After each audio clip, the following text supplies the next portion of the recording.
Today is February 21st, 2015. Joining us on the porch are local musician, our very own Gina Holsopple, and City of Oswego Planning and Zoning Director, Amy Birdsall.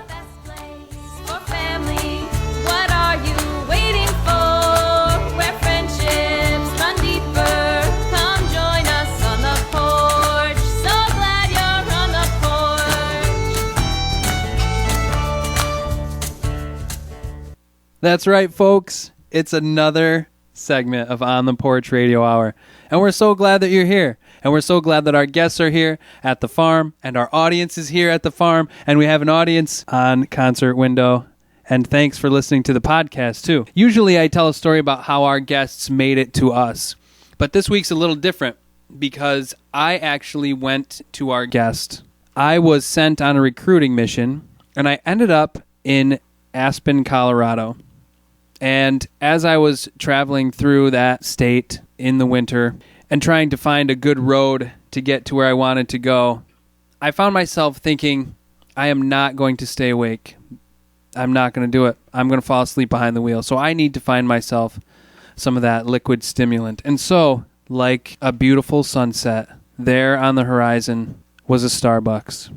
I pulled into Starbucks. And I decided instead of going through the drive-thru, I was going to let myself relax, stretch my legs, and hang out, and just kind of check out the scenery. I was close to where I needed to be anyway, so I went inside, ordered myself a pumpkin latte, and sat down.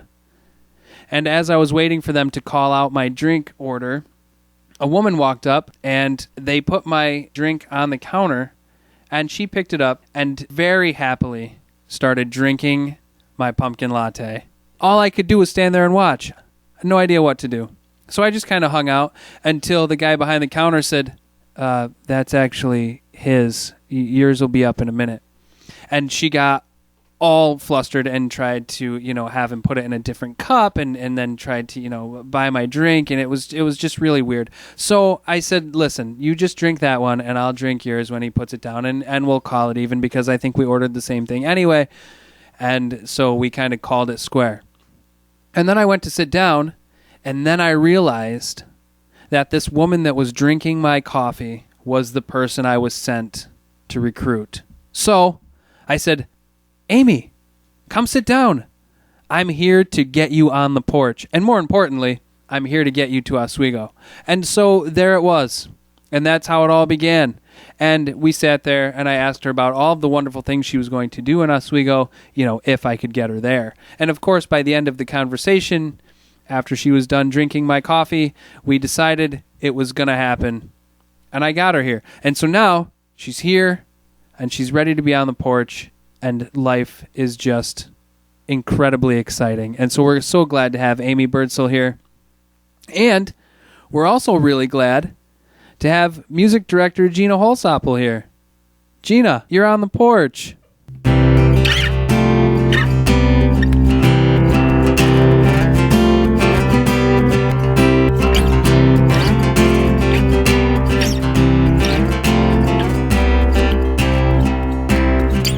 I'm a river that can't even reach her banks. I'm a building with nothing inside. I feel welcome from the weary and desolate, and I long for the lovers who cry.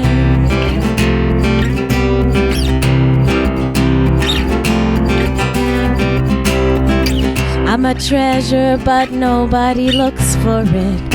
I've got wisdom exploding inside. I can play you like a very fine instrument, and then I will take to the sky. And we're all lost, wondering, mystified at the high cost of being alone. But we're too scared to jump off the cliff recklessly and leave our hearts bare to crash into the stone.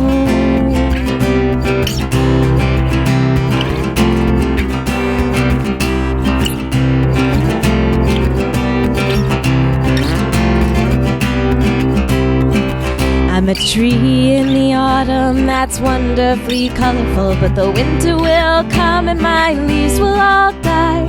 I always view laughter as my only alternative. But when you all go, I will break down and cry. And we're all lost, wondering, mystified at the high cost of being alone. But we're too scared to jump off the cliff recklessly and leave our hearts bare to crash into the storm. We're all lost, wondering, mystified at the high cost of being alone. But we're too scared to jump off the cliff recklessly and leave our hearts bare to crash into the storm. La la la la la la la la la la la la la la la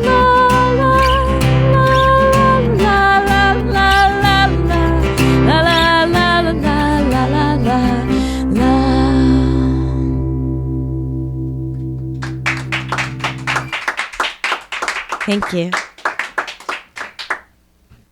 This week's episode of On the Porch Radio Hour is brought to you by ice cream trucks. Hokey pokey, sweet and cold, for a penny, new or old. That's the call that started a movement bigger than any march or article from Yes Magazine could ever hope for. The call of the ice cream man. It was the 1860s, and the hokey pokey was a 2-inch square of frozen deliciousness that had everyone putting their whole selves in over and over again.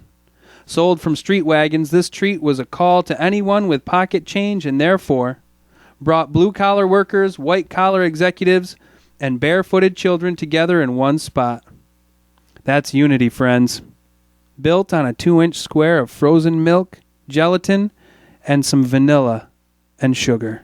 Or how about those famous and super sanitary penny licks? For a penny, you could get a scoop of that cold, sweet stimulation in a glass. You lick the glass clean and hand it back to the street vendor, who would then rinse it in a bucket of water and drop another scoop in for the next lucky soul to lick clean. These two brilliant inventions then inspired the creation of the ice cream sandwich, which allowed patrons to walk around clean-fingered and disease-free with a frozen treat in hand. In 1920, on a cold winter day, much like today, that led Harry Burt, a candy maker, to put a chocolate-dipped ball of ice cream on a stick. Then, knowing what he had stumbled on, he took advantage of the booming car and fast food industries and combined them. Thus, the Good Humor Bar and the Good Humor Man were created. Put a white man in a white suit in a white truck with white treats, and you have the safest, most effective way to deliver love to your children. Mr. Burt then added a bell and specified routes for the trucks, and parents and kids could predict when the Good Humor Man would be around next. The ice cream truck was born. And so was the robotic response to the sound of an engine and a bell. So the next time you hear that jingle getting broadcast from a white truck blocks away, dig deep into those lint-infested pockets of yours and hand your kids some change. Rocket Pops, ice cream sandwiches, and superheroes on a stick are right around the corner, and it's time to let your children participate in that age-old tradition, curbside vending. And the next time you hear the wobbly, warped version of Pop Goes the Weasel, you can thank ice cream trucks. Delivering edible wholesomeness since 1920. Ice cream trucks.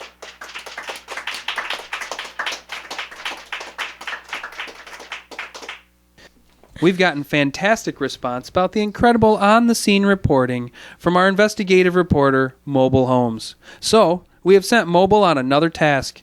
This one brings her all the way out to the Silicon Valley. Mobile, how are things out in California? Things are really heating up here, Matthew, and not because of the sun. There has been a big move by the folks who oppose LOL.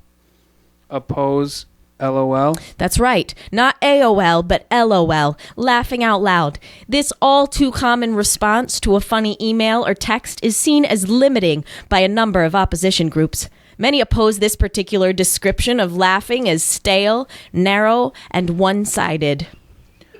Are these groups moving to strike LOL completely from dialect? No, diverse alternatives are being offered by various groups, such as the proponents of LQTM, laughing quietly to myself, They have their own idea of an appropriate response to humor. Other opposition groups include CAMV, chuckling at medium volume, LAI, laughing almost imperceptibly, or the group that calls themselves SALBTNL, smiling a lot, but technically not laughing. Radical groups such as SANE, SANE, sullen-faced and not entertained, are also being formed. But let's not forget the good people over at ROTF, rolling on the floor, and L-Ship, laughing so hard I peed. And last but not least, okay, maybe least, two small groups who call themselves simply guys, giggling until I started snorting. And Gishiwurder Wusab Parita, guffawing so hysterically I was rushed to the emergency room with only one shoe on and began peeing uncontrollably right in the ambulance. Wait a minute. Do they really need to say all that? What? It happens. Matthew, all these groups have something to contribute and should be given equal time. Are there any other groups that are looking to support or oppose this movement? There is certainly a whole other contingent that opposes laughing out loud for entirely different reasons. Some see the actual activity of laughing itself as the problem. This confederation of groups is led mainly by crying out loud and thinking out loud, but is supported behind the scene by some upstart movements like burping out loud, farting out loud, and Glenn's pens. Ah, wow. Thank you, Mobile. You always give us a helpful perspective. More on this as the story develops. That was Mobile Holmes, On the Porch investigative reporter, reporting from California in the Silicon Valley.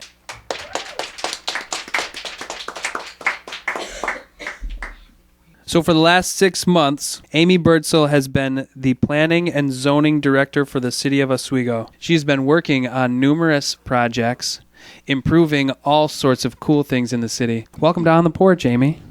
Thanks for having me. Yeah, sure. I'm glad you made the drive. 6 months ago, you came back to Oswego, and then what? You were looking for a job, or did you find it while you were in Colorado, and you came out, and you came to do that, or how did it work? Well, as I recall, you found me at Starbucks in Colorado, right? Well, yeah, that is true. You lured me back. I did. Well, actually, I came back 2 years ago to the city of Oswego to be with my family and to be close to my family. So 2 years ago, I was looking for work and ended up finding Paul Stewart from the Oswego Renaissance Association, who was starting up that organization. And he had hired a consulting group out of Alexandria, Virginia, CZB, to work on some planning consulting work for the Oswego Renaissance Association. So I ended up working with that planning consulting group for a bit, and then also had started my own company years ago, and so continued that here in Oswego, and ended up working with the Oswego Players and the Arts Association of Oswego to work on a conceptual design for their renovation in addition to their building. So I had a couple of great projects that I got to work on. One was planning oriented and getting to know the city a bit better through different eyes. And then the other one was an architectural project. And then part of the work that I did with the consulting group for the Oswego Renaissance Association led me to recognizing that the city needed a planning and zoning director. And so finally, 6 months ago, the mayor appointed me to that position, and I've been having lots of fun ever since. That's awesome. I really like that story.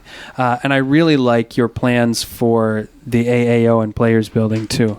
Thank you. Yeah, having been able to see those and to be in somewhat part of the process of finding ways to make that happen is really exciting. And I think that it really does need to happen. And I think a lot of that kind of stuff needs to be happening in Oswego. You know, talking to you outside of the show and hearing some of your plans and some of your vision is really exciting. And to be able to see the city through your eyes and through some of that perspective is really cool. I'm going to back up just a little bit because I think one thing that I didn't say that I would like to say is that you grew up in Oswego. And so even though you were removed from Oswego for a while, I think that you have a really interesting perspective in knowing what the city was like and seeing the city as a kid and kind of growing up through it and seeing changes, and then coming back into the city with the experience that you've had and the perspective that you've had, and seeing it through those eyes as well as the eyes of what it can have and what it can offer and what you can offer it. I think is a really cool connection. Did you find that being removed from Oswego for a while and then coming back gave you a fresh perspective? Absolutely. Yeah. I lived in Vail in Aspen, Colorado for 15 years and worked doing architecture there. Both of those communities are resort communities. They're fairly small in size, and I think that their stories have something to offer to the work that I'm doing now and to the city of Oswego and its revitalization. Aspen has a really interesting story and has a great story of being wildly successful during the 1800s and turn of the century for being a silver mining town, and then becoming a ghost town, and then having revitalization happen after World War II and into the 1950s that created what it is today. It has some of the strongest real estate in the entire world. So, and it's a playground for billionaires and anyone else who chooses to show up as well. Right. And I think that some of the story of Aspen, some of the story of Vail's inception and what it is in terms of it being a resort community and a recreational place is something that the city of Oswego can move towards. The city's got great bones. Yeah, it does. It does. And we're on a beautiful lake that might as well be an ocean. We have some of the best sunsets in the world. We've got a beautiful river. We've got historic architecture. We've got wonderful people that create a beautiful community. So we have a lot to offer. We have a university. We have great industry. And then there's some rough patches in between. Right. And I want to work on shaping those rough patches into being beautiful spaces. Yeah, absolutely. And great places to live, work, and play. I've heard you talk about those assets in the past and pointing out the assets and the bones. I like that phrase, the bones, that Oswego offers. I think that something that we've talked about on the show before in terms of recognizing what we have to offer locally in terms of people and in terms of infrastructure and business and having a place to play, having a place to offer. And I think that sometimes those things get overlooked.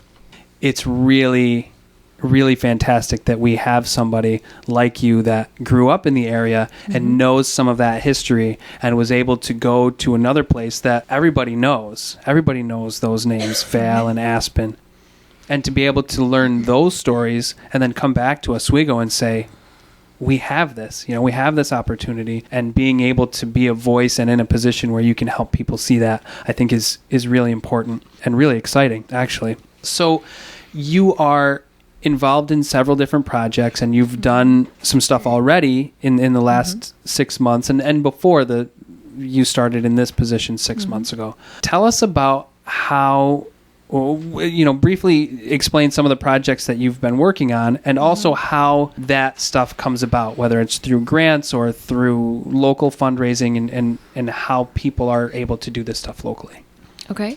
So one of the projects that I'm most proud of so far in my short 6 months is having the opportunity to work on the renovation of East Park or Washington Park and the playground. That project came about through a grant from Novellus, which was granted to the Oswego Renaissance Association. It was a $40,000 grant. And then I was able to manage that project and basically help design the playground equipment, where it was going to go, bring in a landscape designer to design some perennials to frame the playground area. And then we also chose some additional benches and amenities for the playground area. And so I helped to bring everyone together, coordinated the DPW, the Department of Public Works, in their efforts to put in the foundations for the playground equipment, coordinated everyone's schedules, and then coordinated putting together a volunteer day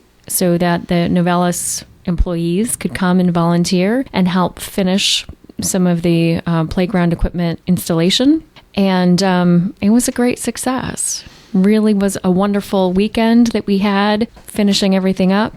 And it's been great to see kids playing on the playground where there weren't kids playing on the playground before because it was so dilapidated. Right. So we've got a little bit more to finish up in the spring. And we've got a swing set to install. We've got a few of those amenities to finish installing. But looking forward to springtime and getting that completed.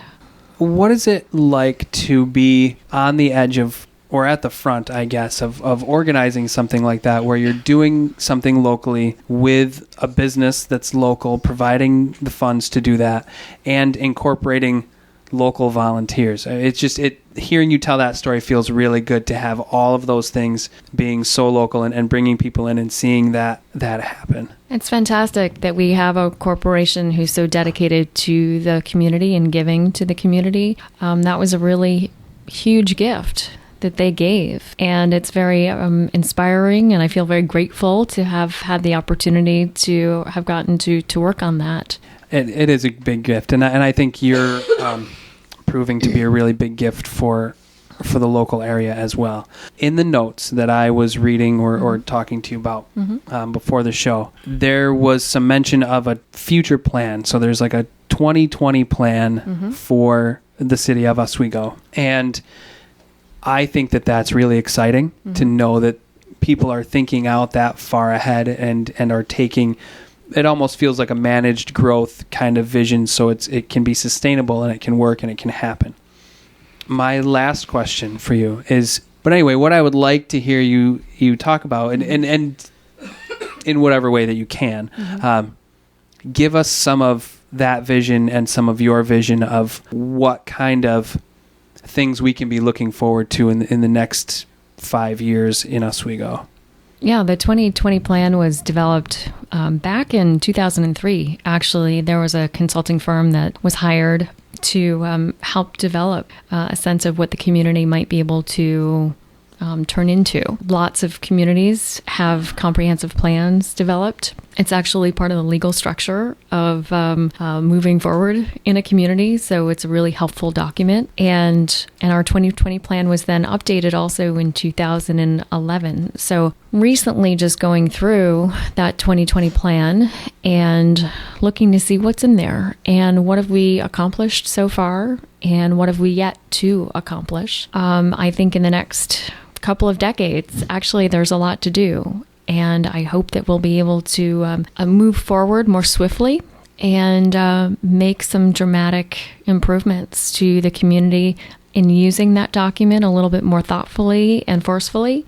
In the very short term, the city has been granted a $225,000 grant by a New York State organization called NYSERDA to develop a planning document for all of Route 104 within the city of Oswego, and to look at creating safer pedestrian crossings, to look at landscaping and adding trees, to look at the possibility of bike lanes as well being incorporated into that area. And so we're really looking at creating a walkable experience for Route 104, which not much of it is right now. It's very difficult to cross, and it's not very attractive or pleasant to walk down. And even driving from point A to point B on Route 104 is kind of like being on a racetrack, and it's not doesn't feel so much like a main street, which is actually what it is for our community. So this planning process will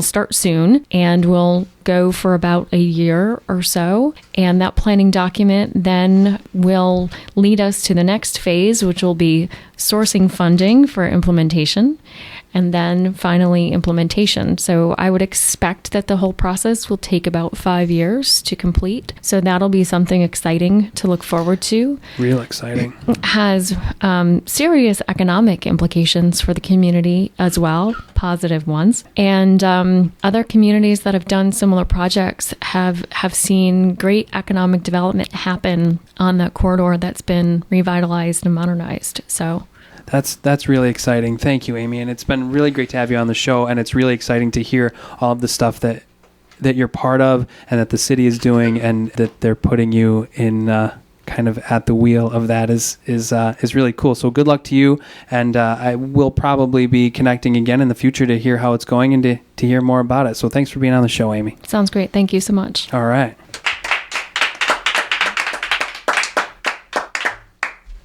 You're listening to On the Porch Radio Hour.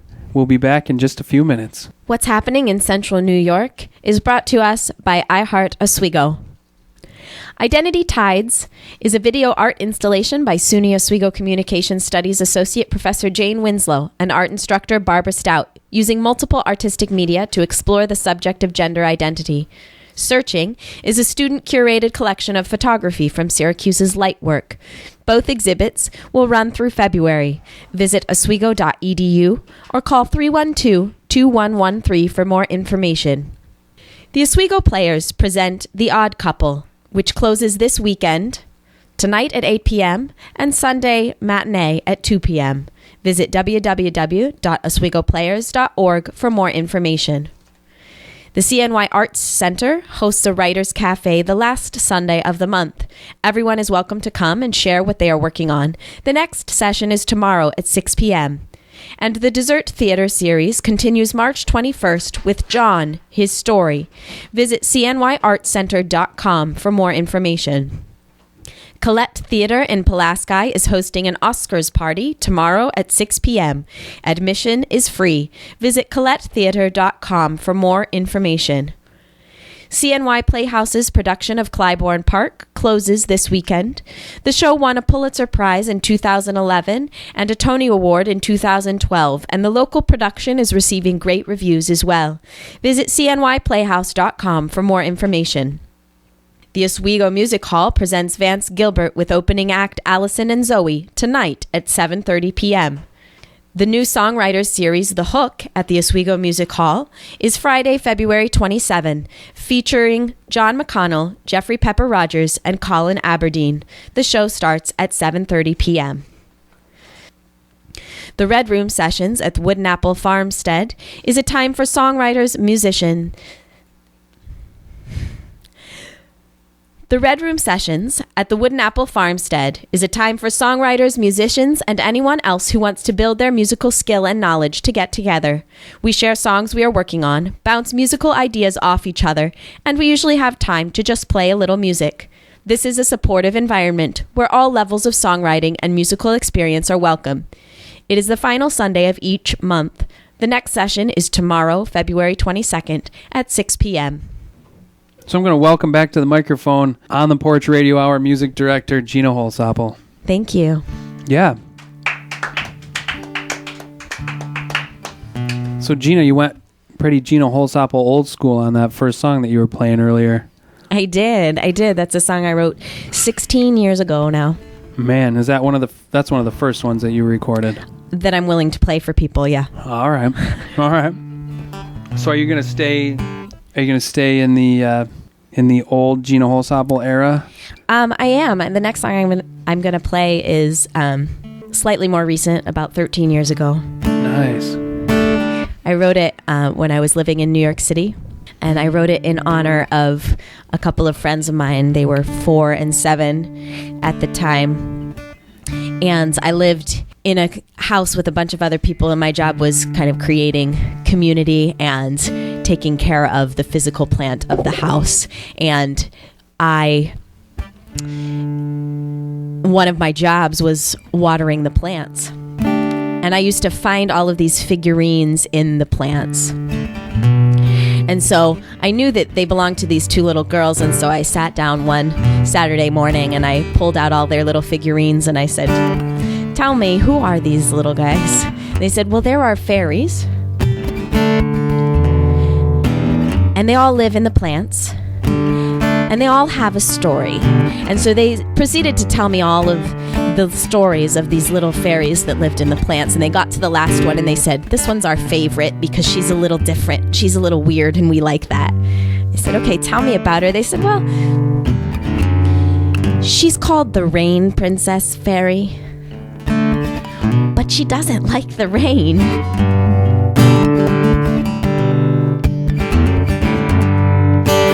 She remembers clearly the day that she was crowned by all the other fairies as the loveliest one around. They said, "This is perfect, this is who you will be. You'll be the rain princess of all that you see." But there is something wrong with the rain princess. The thunder loves her and the lightning's her mistress. She's praying that someday she'll meet the sun. She is begging for mercy so the rain won't come.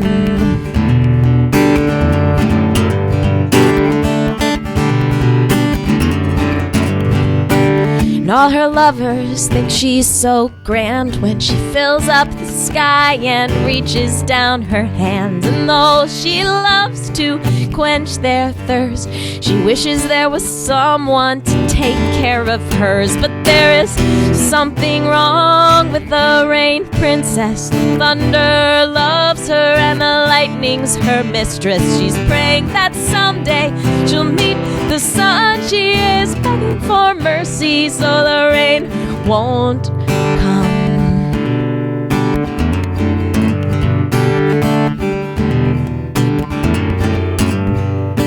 Well, lightning pays attention but doesn't wait to listen, and thunder listens but can't pay attention. And all she wants is salt on skin for the sky to open up and the light to pour in. But there is something wrong with the rain princess. The thunder loves her and the lightning's her mistress. She's praying that someday she'll meet the sun. She is begging for mercy so the rain won't come. She says, "What I am is a little unpredictable.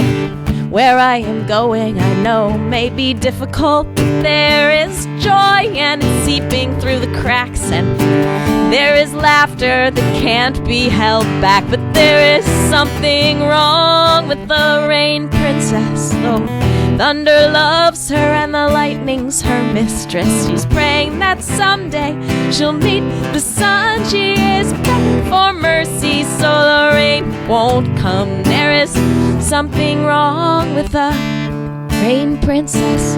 The thunder loves her and the lightning's her mistress. She's praying that someday, she's praying that someday, she's praying that someday she'll meet the sun." Thank you. Dr. Cadaverdall is the leading expert in mood diagnosis of taxidermied animals.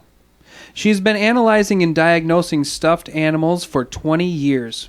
We caught up with Dr. Cadaverdall in the Museum of Natural History in New York City. Dr. Cadaverdall, please describe for our listeners what we are looking at here. This is the Hall of North American Forests, and we are studying the elk, bear, and hare specimen in this display.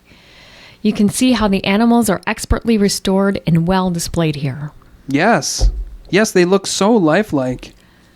Well, that's the issue, isn't it? What's the issue with the display? A group of hare would never be that close to a possible predator. Look at the expressions on their faces. As the taxidermy psychologist, you must be very aware and sensitive to those expressions. Well, as an analyst of the feelings and thoughts of the dead, restructured and placed on display, I can see a lot. For example, let's continue to study these hare. They are scared and have no place to go. Put yourself in their position for just a minute. To be eternally placed so close to your most feared scenario would be incredibly stressful and, quite frankly, torturous. I'm sure it would be awful. Do you really think they're under stress, though? How can we not think so? Look into their eyes. What do you see? I see dead stuffed animals, restored to show a possible scenario from their original existence. Such a shame. The turmoil and the strife, they still express their emotions.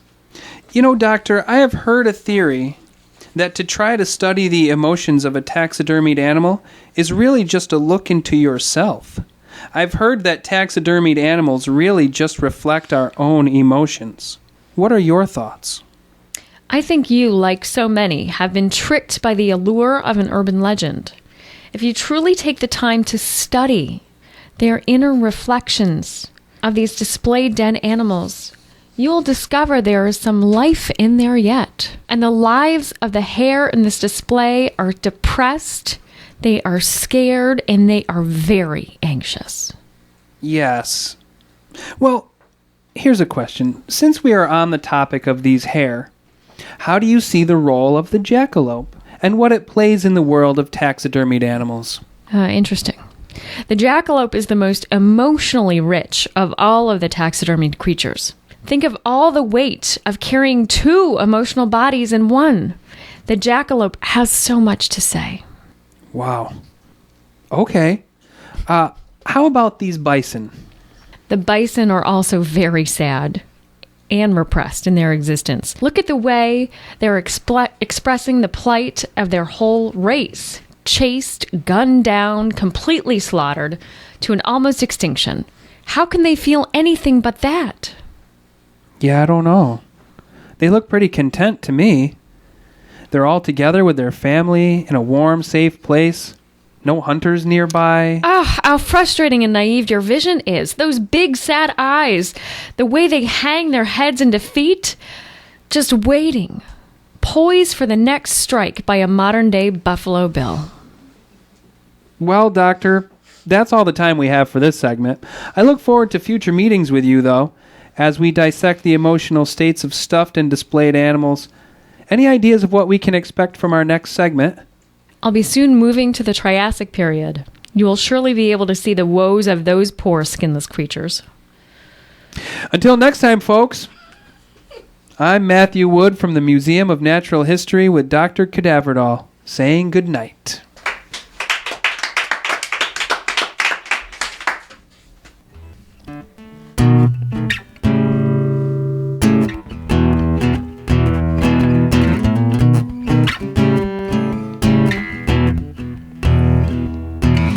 Every once in a while I feel lonely. Once in a while I feel great. Every once in a while I feel broken. Once in a while I'm okay.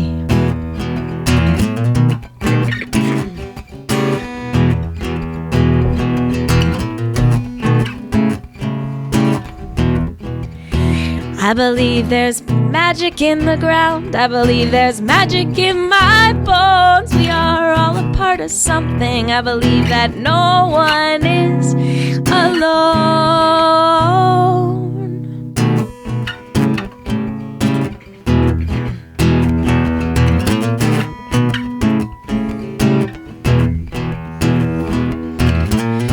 We live in a panicked nation where every thought becomes some mutilation.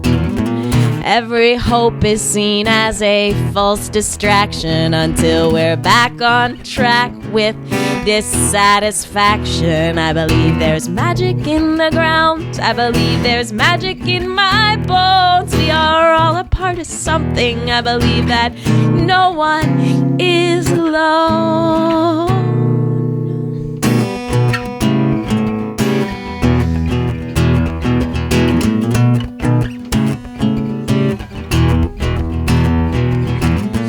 I'm digging my way to a beautiful land where the wilderness walks up and she takes my hand. She says, you are part, it is not just you. This is whole, this is life, this is what we must do. 'Cause there is magic in the ground and there is magic in my bones. We are all a part of something and no one is alone.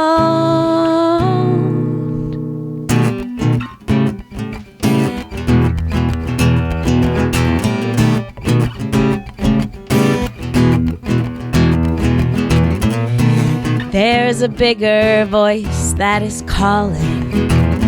It's tugging at my soul. It's offering a lifeline, asking me to let go. 'Cause every once in a while I feel great. Once in a while I hesitate. I believe there's magic in the ground. I believe there's magic in my bones. We are all a part of something. I believe that no one is alone. I believe there's magic in the ground. I believe there's magic in my bones. We are all a part of something, and no one is alone.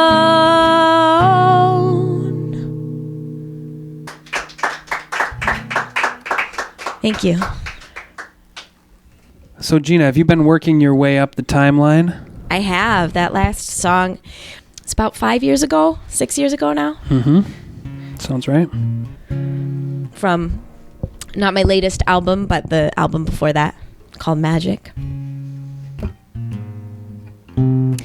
So the next one I'm gonna do is actually I'm gonna try performing it for the very first time ever. So this is the last song I'm gonna do tonight. And it's 3 days old, you know. Just 3 days. 3 days. I wrote it 3 days ago. And it's up for its debut right now. Yeah, I wrote it on Monday. All right. Exciting. Yeah, so that's why I have the words here, and I hope that I can see them in this lighting.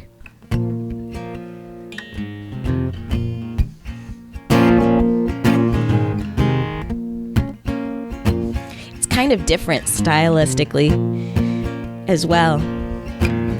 It's a little darker than what I usually write. So I've been playing around with some different styles. This year, I have committed to recording a song a month. So by the end of the year, we'll have a full album. And if you're interested in getting each song as they're released, you can check out patreon.com/Gina Holsopple.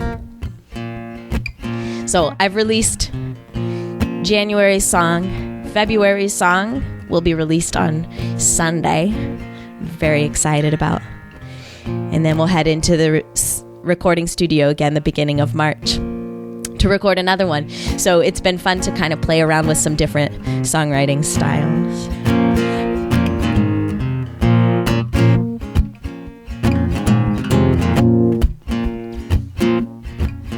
There's a cabin in the woods, it's a tiny little thing. It is further down the path than you ever have been. Won't you meet me there at midnight? We can play and we can sing, or forget about the music, you can curl up beside me.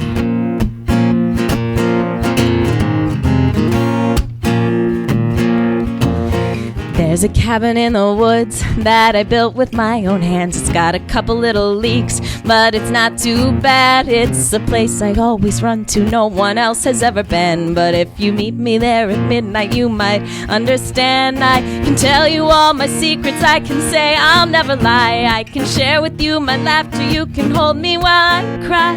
But the cabin in the woods is the safest place I go. But I have to warn you, it's surrounded by shadow.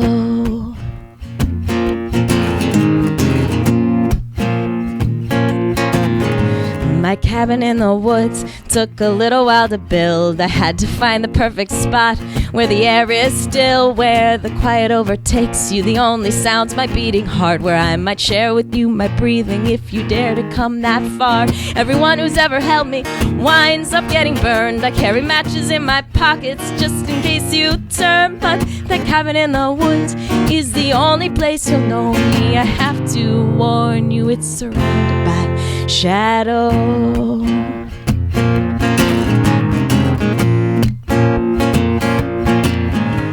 The cabin in the woods isn't easy to find. The only way to get there is to follow the moonlight. You'll have to climb through brambles, you'll have to persevere, but you won't be disappointed if you finally get there. I can tell you all my secrets, I can say I'll never lie. I can share with you my laughter, you can hold me while I cry. But the cabin cabin in the woods.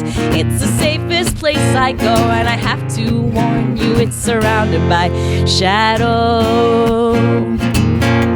I can't tell you all my secrets, I can say I'll never lie. I can share with you my laughter, you can hold me while I cry. But the cabin in the woods, it's the only place I know, and I have to warn you, it's surrounded by shadow.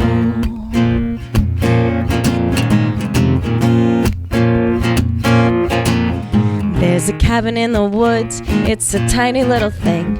It is further down the path than you ever have been. Won't you meet me there at midnight? We can play and we can sing, or forget about the music. Or forget about the music.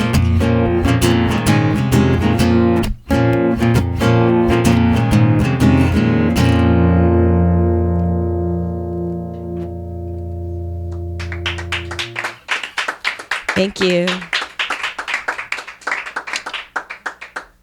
February 13th, 2008, Eddie the Eagle Edwards made his way back to Calgary to celebrate his 20th year from participating in the Winter Olympics. Eddie's fame was brought on by his failure. Eddie the Eagle Edwards was a ski jumper in the 1988 Olympics in Calgary, and he took last place. But he was the only British ski jumper, and he had pride, and he was motivated, and he was driven. So when he came back to Calgary and he started telling his story, and he went on his tour, and he told some motivational stories about how he got there and how he persevered and how he held records in speed skiing and stunt jumping, and people were motivated and they were inspired. And one of those people was from Tonkahogen. And so when they came back, they were talking to Chief and to the rest of the town, and they needed this. Tonkahogen needed to have Eddie the Eagle. He was inspiration. So they were talking about it, and he was still in Canada, so he couldn't be that far, and they had to have him before he went back to England. And then somebody realized that Eddie was from England. And the town is a very peaceful town, and they're very peaceful, loving people, but in Tonkahogen, there's still a little bit of an edge when it comes to England, because after all, it was the French-Indian War with England that started the whole journey to finding this town so that they could have a place to belong, because they didn't have a place to belong after they got in war with England. So maybe they should find somebody else. And this conversation was happening late one night at the library, where Adele Dazeem, the intern, was hanging out and listening. It wasn't until a few years later that Adele really started getting phone calls back from the folks in Tonkahogen. But it wasn't about what she did after she heard that conversation. It was about what everybody thought she did after she left Tonkahogen, because it was that very nice man, John Travolta, that said her name in front of the whole world. And they thought for sure that he was introducing their library intern. But he wasn't. He just mispronounced a very famous singer's name. But he must have mispronounced it because he knew her. And if Adele knew John, then life was good. That means she was doing something with herself. Which she was, but it didn't have anything to do with John Travolta. It had a lot to do with bringing inspiration to people. And it all started right here in Tonkahogen, in the library, late one night when everybody was trying to figure out if Eddie the Eagle Edwards was a good fit or not. But she got right on the internet, and she realized that maybe Eddie wasn't a good fit, but somebody with a similar story was. She found another very famous Olympic athlete who was famous for not all of his successes, but for some of his failures. As a man also with a nickname, Eric the Eel. And he was a swimmer. And he trained in a very poor town, just like Tonkahogen. And he swam across lakes, just like Lake Tonkahogen. And they thought, we should bring Eric the Eel. He's got a good story. And he's from somewhere in Africa, which means we don't have to worry about any wars with England. And so they contacted Eric, and he wasn't quite sure that he was a good fit, but he came anyway. And the whole plan was to have him there during the summer so that he could swim with the varsity swim team. Or at least someone from the varsity swim team. The Tonkahogen varsity swim team consisted of several swimmers. One senior with one leg, 3 boys from the junior high school, and 2 sophomore girls. This was the varsity boys swim team in Tonkahogen. And they were so excited to have an Olympic swimmer who trained in a lake, not some fancy Olympic pool, but in a lake. So he came and he met with the varsity swim team. And he met with the leg, they like to call him. Peter was his real name, but everybody called him the leg because he only was one leg. But, I mean, he was more than that, really. He was a swimmer with one leg. He wasn't just one leg, but he was a man. A hard-working young man. And he was by far the fastest on the swim team, which said a lot. And so they met, and they chatted. And they started telling Eric all of these stories. All of these stories about the lake and how the town was founded. And what Tonkahogen really means. And how it was named after that huge fish that ate the giant swan on the lake. And that was it. The night before they were supposed to have their great swim with the great speech at the end, it all went blank for Eric. Because they were asking him to swim in the same lake that had a giant fish that was big enough to eat a giant swan. And he wasn't exactly sure this was for him. But he was there. And he couldn't back out. He knew this town needed him. He knew that they needed that inspirational speech about hard work and perseverance and being the underdog. Just like everybody in Tonkahogen is, trying to find their place, trying to find somewhere to belong. And Eric needed to belong. He sat, and he listened, and he started developing his motivational, inspirational speech. But he started to get really nervous. So that night after he left the conversation with the swim team, he took himself out to the local pub and thought he'd find a dark corner and have a drink and try to calm his nerves for the swim in the morning. And that's when Peter, the leg, had his moment of inspiration. He didn't think that Eric was going to be all that great of an inspiration because he could see how nervous he was. So he followed him after they left the library, and he followed him to the pub, and he kind of hung outside for a little bit. And then he went inside and he sat down with Eric and he started explaining what their town needs and that they really need it from him. And he would do what he could to help Eric swim across the lake, but he needed to be able to pull himself out on the dock at the end and address the town. And so Eric started asking questions, which was a really bad move because he started asking questions about the legend of the giant cat salmon. Eric was not prepared to listen to the stories that Peter had to tell. And Peter, very excited to be able to be talking to an Olympic swimmer, he may be able to talk him into not even jumping in the lake. And then that left Peter in charge. And the plan was hatched, all on his own. Peter was going to inspire the inspirational speaker to be uninspiring. So that next morning, they lined up on the dock, and they could see the whole town at the other end of the lake, lined up along that dock. And just as they were getting ready, and they had a signal, and they could see the starter with the starter pistol in the air, and Peter turned to Eric, patted him on the back, and he said, "About 50 yards out, we're going to swim right over that legendary spot where the cat salmon ate the swan." And Peter was pretty sure that Eric turned a little pale and just stood there. And the pistol went off, but Eric didn't. He saw one leg flash in front of him and enter the lake, and he just stood there. And then he had to do it. He had to get in and swim, and Eric was trying to jump into the water and swim, and before he knew it, Peter had made it all the way across, and he pulled himself out onto the dock, and he raised his hands in the air, and he pointed at all of his friends, and he said, "This is really all we need." And he looked back, and he realized that maybe what he had done wasn't all that nice. So he turned back to the people, and he said, "The man standing on that dock back here was brought here to inspire us, to tell us his story, to tell us how to persevere. But he's still standing on that dock back there because he knows we already know how to do that. And what he's doing is giving you his speech. He's letting you be you. And he's letting you know. And he's letting this be a reminder that we do belong. And this is where we belong. And then he looked around and he smiled. And he just held his arms out like Chief always does, right before he inspires everybody to sing. This is my home. This is my only home. This is the only sacred ground that I have ever known. Should I stray in the dark night alone, rock me, goddess, in the gentle arms of Eden. Rock me, goddess, in the gentle arms of Eden.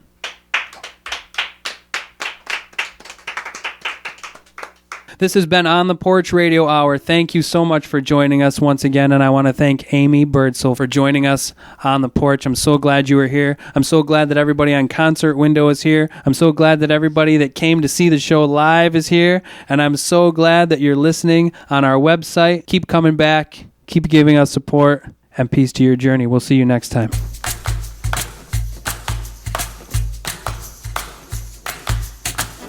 On the Porch is a production of the Wood and Apple Farmstead with host Matthew Wood. Our musical director is Gina Holsopple. Our stage manager is Ray Monet. Our sound technician is Maxwell Wood. Contributing writers for this show include Matthew Wood and Bill DeMott. Special guests include Gina Holsopple and Amy Birdsall. Find information about past shows, being on the porch, and much more online at ontheporch.weebly.com.